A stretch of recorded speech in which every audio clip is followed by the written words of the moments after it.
Good morning. Hi, everyone. Can you believe it's another new week? This week in music, kindergarten, first, and second grade have the opportunity to explore tempo. Tempo is the word that we use for fast and slow.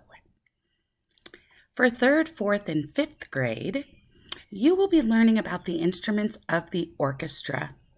There are four different instrument families: the string family, the woodwind family, the brass family, and the percussion family. I hope you enjoy all of those activities.